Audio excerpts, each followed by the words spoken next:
Hey guys, how's it going? It's Mike DiSalvo here again in my best Warriors shirt. Just wanted to tell you a story I forgot to talk about on the Juice podcast, and Justin had asked me to talk about this. I actually got a chance to meet Brutus the Barber Beefcake. He actually came over my folks' house.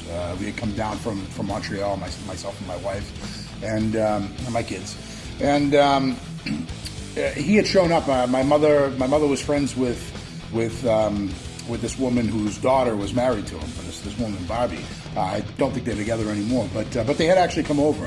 Super nice guy. Sat down, had a meal with them.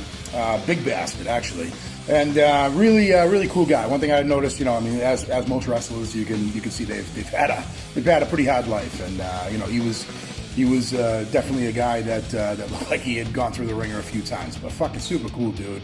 And afterwards. This is a tale to make sure you never fucking forget this shit.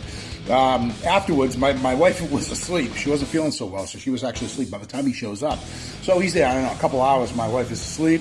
They end up leaving afterwards. I go downstairs. I'm like, hey, guess who was here? She's like, who? And I thought it was one of my friends or something. I'm like, Brutus the Barber Beefcake was here. She's like, are you serious? I'm like, yeah, he was here. He was hanging out. We were talking wrestling, old wrestling stories and shit. And all she had to say was, you fucking asshole. What the hell? You didn't wake me up to come see him, meet him?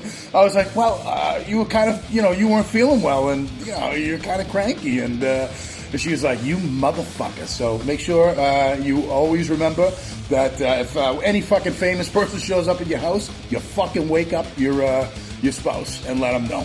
Cheers.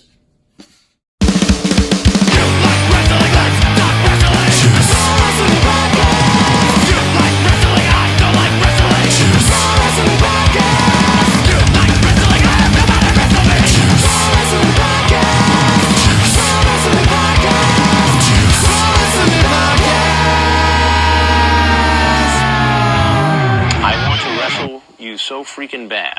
Wrestle me.